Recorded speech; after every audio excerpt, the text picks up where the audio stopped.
자, 지난 시간에 우리는 사회문화 현상의 의미, 그리고 사회문화 현상을 바라보는 관점에 대해서 다양하게 배웠습니다. 이번에는 교과서 22, 23페이지에 있는 사회문화 현상을 탐구하는 방법입니다. 역시나 방법이니까 한 개 이상이겠죠. 크게는 두 가지로 나뉩니다. 양적 연구 방법과 질적 연구 방법이에요. 이번 영상은 앞 페이지에 있는 양적 연구 방법에 대해서 먼저 다루도록 하겠습니다. 먼저 양적 연구 방법을 배워볼게요.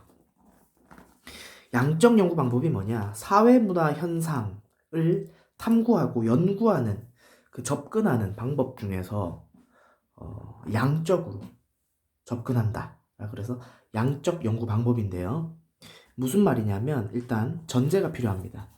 양적 연구 방법 또는 실증 연구 방법이라고 하는데, 이 연구 방법은 사회문화 현상은 자연현상과 같이 동일한 방법으로 연구할 수 있다 라는 전제를 깔고 들어가는 거예요.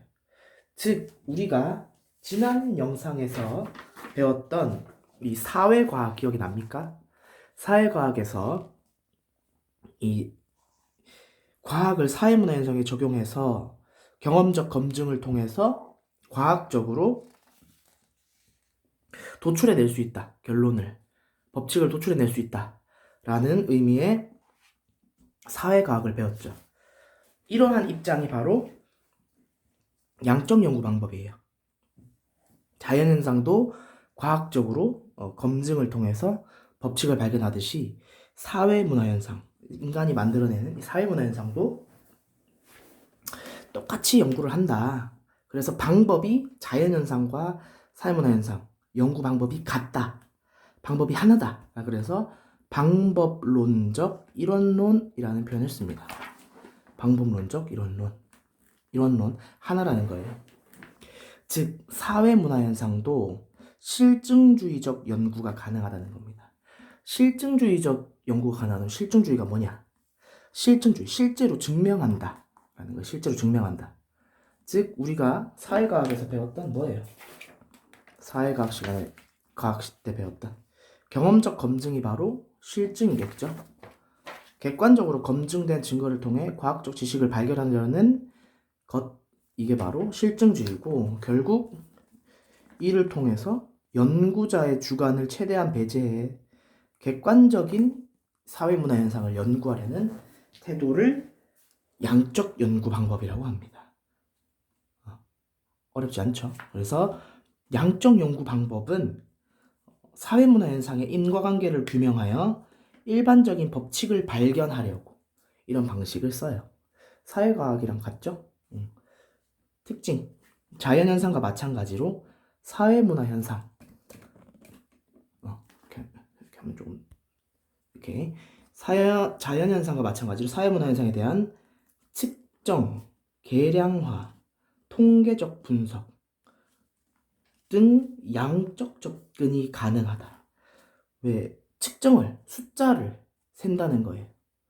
좀 이따가 예시를 들어보면 알겠지만 사회문화 현상에 대해서 연구를 할 때, 예를 들어 이 친구가 과연 공부를 잘하는가, 이거를 연구하고 싶으면 이 친구의 뭘 파악하는 거예요? 이 친구의 과목 점수를 파악하는 거예요. 점수라는 건 숫자죠. 측정 또는 계량화 또는 통계적 분석, 숫자에 대한 접근을 하는 게 바로 이 양적 연구의 특징입니다. 그래서 이름도 양적 연구예요. 또는 실증주의가 들어가죠. 그래서 실증 연구 방법, 양적 접근이 특징이고요. 그래서 숫자나 데이터 분석, 통계 내는 거를 되게 중요시 여기고, 그런 방식들로 연구를 하고자 하는 게 양적 연구 방법의 특징입니다. 자연현상에 대해 연구를 통해 법칙을 발견하듯 사회문화현상도 경험적 검증을 통해 법칙을 발견할 수 있음. 아까 말했죠. 다음, 사회문화현상에 대한 측정을 위해 필요한 경우 개념의 조작적 정의의 과정을 거침. 자, 조작적 정의에 대한 예시가 23페이지 표에 나와 있습니다. 한번 읽어보시면 되겠지만 제가 다른 예를 좀 들어볼게요. 일단 조작적 정의가 뭐냐? 그러니까 조작한다는 거예요. 임의대로 변경시킨다는 거야. 조작한다는 건 그죠? 임의대로 변경시킨다. 정의를 내릴 때 임의적으로 변경시킨다. 뭐냐? 추상적인 개념이야 영어를 양적으로 측정할 수 있도록 구체화시킨다. 추상적인 걸 어떻게 구체화시키는 거예요. 추상적인 걸 구체화시켜. 근데 어떻게? 측정할 수 있게. 왜냐하면 양적 연구 방법이니까. 예를 들어서 사회문화 현상 중에 하나인 인간의 행복. 인간이 행복을 느낀다. 이건 사회문화 현상이죠. 인간이 행복을 느끼는 그거와 관련된 연구를 하고 싶어요. 인간은 얼마나 행복한가? 또 예를 들어서 이건 좀 추상적이니까 A라는 친구가 A라는 친구는 얼마나 행복한 삶을 사는가라는 연구를 하고 싶어. 그러면 A라는 친구가 좋아하는 거를 알아보는 거야. 친구가 자는 거 좋아하고 먹는 거 좋아해. 그럼 자는 거 좋아하고 먹는 거 좋아하면 이 친구의 자는 시간,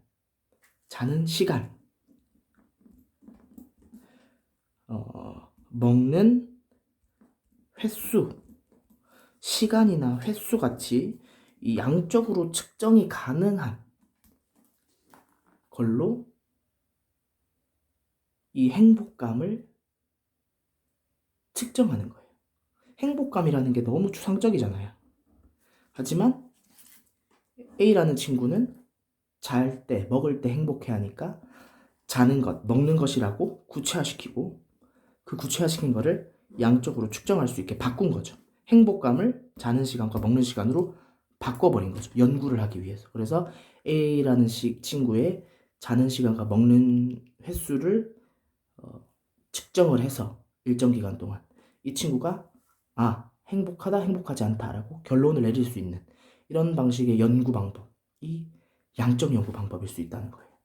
왜냐하면 계량화하고 통계적 분석을 내렸으니까. 또한 두 번째 예시를 들면 정치인의 수행 능력. 그러니까 정치인이 잘하고 있느냐 못하고 있느냐. 이 정치인이 좋은 정치인이냐 나쁜 정치인이냐 라는 걸 연구를 하고 싶어. 뭐예요? 사회문화 현상이죠. 사회문화 현상에 대해서 연구를 하고 싶은데 이렇게 가는 거예요. 정치인이 잘하느냐 못하느냐. 수행 능력을 좀 알아보려고 하는데 수행 능력 너무 추상적이잖아요. 추상적인 개념이잖아요. 안 와닿잖아. 뭘 해야 잘한다고 해야 할까? 시민들, 국민들이 지지하는 그 비율을 보면 되겠죠. 지지율을 보면 알 수 있겠다. 국민들이 지지하는 비율이 예를 들어서 50% 이상인가 미만인가. 그렇게 판단을 해서 50%를 넘는가 넘지 않는가 해서 지지율이라는 구체적인 판단 기준으로 변경시키는 거예요. 그걸 뭐라 그런다? 조작적 정의. 수행 능력이라는 거 너무 추상적이니까 국민의 지지율이라는 구체적인 측정이 가능한 판단 기준으로 변경해서 국민의 지지율이 50% 이상이구나. 그러면 정치인이 좋은 정치인이구나 라고 연구를 하는 그런 방식이 조작적 정의이고, 양적 연구 방법에서는 조작적 정의가 반드시 필요합니다. 왜냐하면 계량화, 측정화하기 위해선 구체적인 기준이 필요하기 때문에요. 그래서 조작적 정의의 개념을 알아두시고요. 그 다음에 이제 양적 연구 방법의 과정입니다. 어려운 건 없어요. 외워야 될 것 같이 막 보이지만 외울 필요가 없고 그냥 머릿속으로 이해를 하면 됩니다. 어떤 위에 거 좀 가릴게요. 헷갈리니까. 연구를 한다라고 생각해 보세요. 문제 인식을 하는 거죠. 이거 좀 뭔가 이상한데 한번 알아볼까 하고 어떤 문제에 대해서 연구하는 사람이 인식을 하는 거야. 부모와 자녀의 관계가 어떤 자녀의 성적에 영향을 미치는 것 같기도 하고 아닌 것 같기도 하고, 내 주변 사람들을 보니까 그런 것 같기도 하고 그래. 궁금해. 이거 한번 연구해 볼까? 라고 생각하는 겁니다. 부모 자녀 관계가 자녀 성적에 영향을 미칠까? 그러면 이거에 대해서 이제 연구를 해야겠죠. 그러면 첫 번째로 하는 게 가설 설정이에요. 가설이라는 건 잠정적인 결론을 내리는 거예요. 연구하는 사람이 부모 자녀 관계가 친밀하면 친밀할수록 자녀의 성적이 높아질 것이다 라고 잠정 결론을 일단 내려놓고 이게 맞는지 아닌지를 조사하면서 판단하는 겁니다. 이게 가설이에요. 이런 가설을, 잠정적인 결론을 내려놓는 건데, 여기서의 특징은 부모 자녀 관계가 친밀하면 친밀할수록 자녀의 성적이 높아질 것이다. 부모와 자녀의 친밀한 관계를 A라고 하면 자녀의 성적이 B가 되죠. 그러니까 이 A가 B에 영향을 미치죠. A로 인해서 B가 영향을 미칠까 안 미칠까, 이거를 판단하는 거잖아요. 그럼 즉 A는 원인이라면 B는 이 원인으로부터 영향을 받는 결과가 되죠. 그죠? 원인 결과의 관계를 파악하는 게 이 연구의 핵심이잖아요. 근데 여기서 정확하게 이제 연구적인 용어로서 가자면 이 원인이라고 불리는 이 A를 뭐라고 부르냐면 독립 변수다라고 해요. 그리고 B라고 불리는 이 결과, 이 B를 종속 변수다라고 해요.